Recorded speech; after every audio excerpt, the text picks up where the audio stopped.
Скъпи дами и господа, нека всички да се изправим на крака и с бурни аплодисменти да посрещнем младото семейство. Dear friends, let us welcome the young couple.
Скъпи младоженци, сега по стара българска традиция ще бъдете захранени с така наречената млада пита.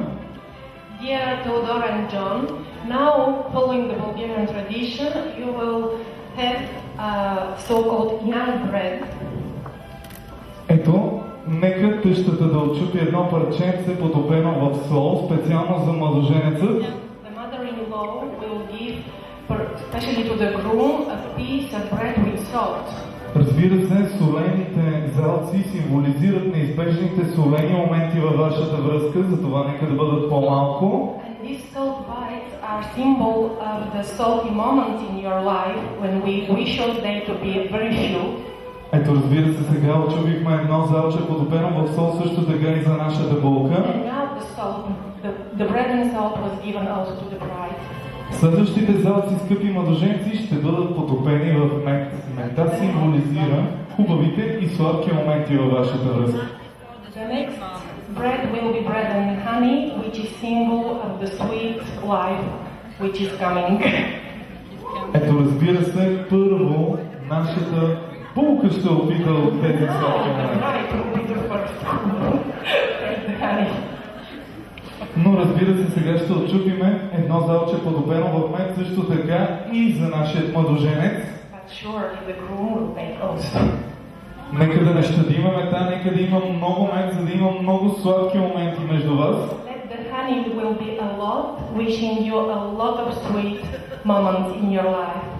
А сега ще отчупиме по едно парченце в мед, също така и за нашите кумове. Now the closest friends will have also this bread and honey. Разбира се, а ти, куме, представи си, че един ден младото семейство заповяда при теб.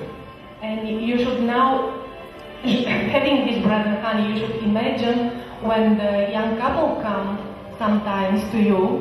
И поискат една огромна сума, която предварително знаеш, че няма да върнат. Begging for a lot of money, which you know that won't be back. Тогава мед да ти капа от сърцето, куме. And this honey should make your life sweet even in that moment. А сега, скъпи младоженци, ще отвориме и сватбеното шампанско. And now, dear brides, we will open the champagne. Чашите с шампанско трябва да бъдат изпити до дъно. You have to take this wine at once. Защото по старо българско поверие гласи, че колкото капки останат на дъното на чашите, толкова сълзи ще има във вашия живот. Because the tradition says that the rest drops in the glasses means the sad moment in your life.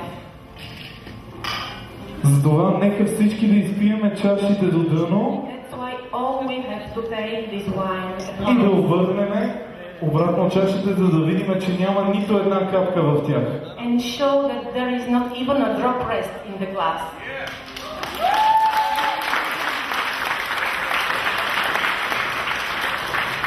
Куме се стори на вкус шампанското. What was the champagne? Аз и дюр. Горчиво. Горчиво, скъпи младоженци!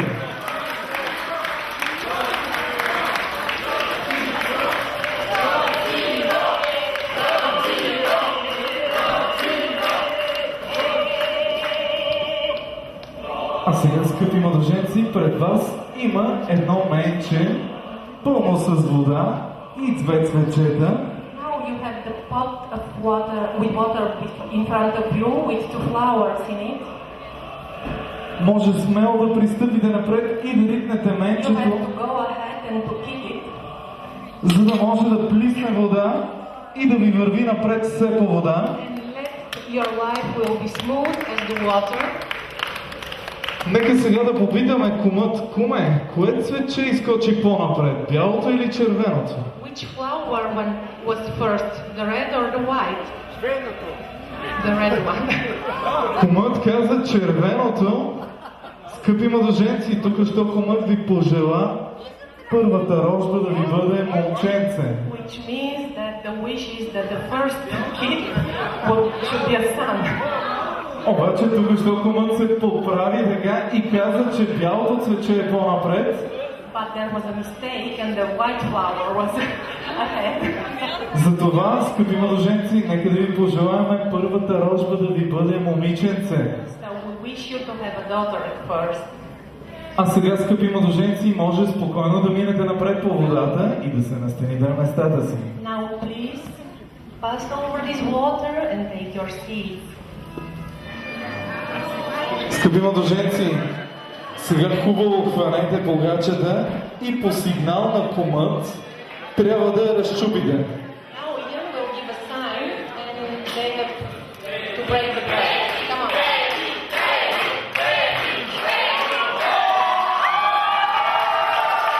Куме, ти имаш много тежка дума, трябва да кажеш на кого е по-голямото върче. Your one is the heaviest one, so you have to judge which piece is bigger. Кумът каза на булката. Значи тя ще командва вкъщи. А разбира се, булката ще командва вкъщи. Ето кумът даже го каза на български. А разбира се, на младоженеца се очаква също така да носи по-голямата част от финансовите доходи вкъщи. Expect also the groom that will be responsible for the financial part. Куме, нека да те попитам, както си на дансинга, колко по-големи парчета виждаш трохички на дансинга, така хубаво. Ian is asked to count the bigger pieces of bread.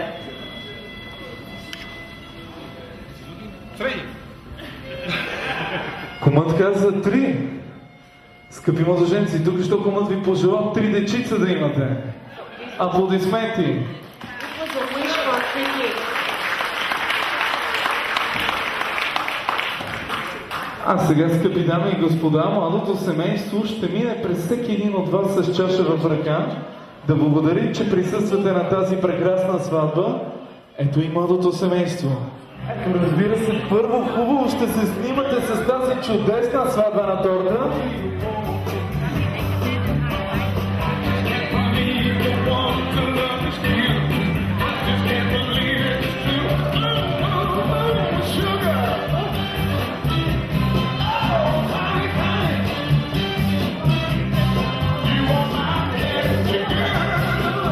Ето даже булката видя, че си приличат много. А сега, скъпи младоженци, може да хванете големият нож, двамата с по една ръка и да си отрежете едно хубаво и голямо парченце само за вас двамата.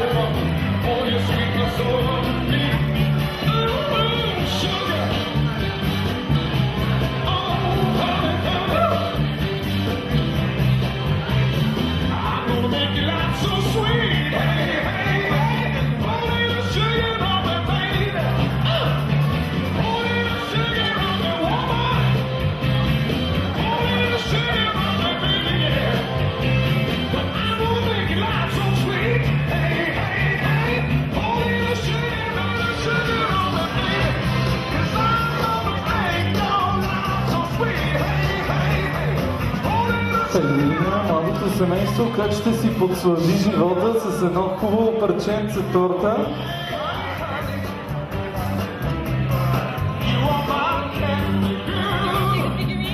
А сега, скъпи младоженци, трябва да се захраните един друг само с ръчички. Ето, нека да дадем ред първо на нашия младоженец да захрани нашата булка.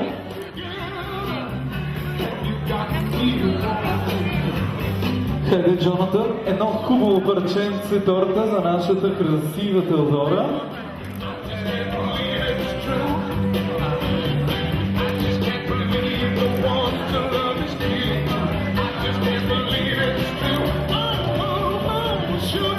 Ето сега идва ред и на Тери да захрани Джонатан. Хайде, нека да им кажем горчиво!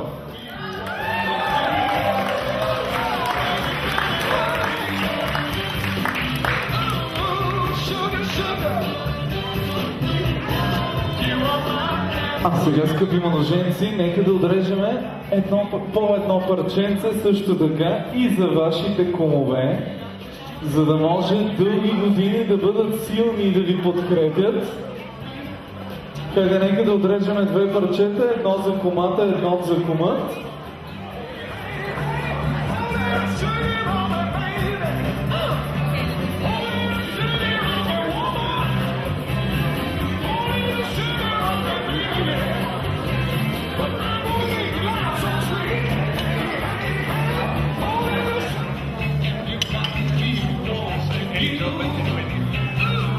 Ето, скъпи кумове, може да се подсладите. А сега нека да повикаме също така едни много специални двойки, които самата булка ще ги обяви. На тези двойки ще им пожелаваме съвсем скоро време и те да минат по този път. Да видим на кого ще пожелаваме скоро време и той да мине под венчилото с едно хубаво парченце торта.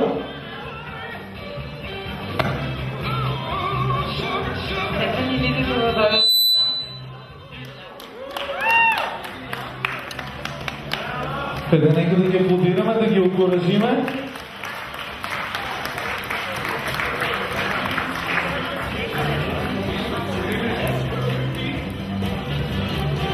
Хайде да видим сега как ще се захранят те.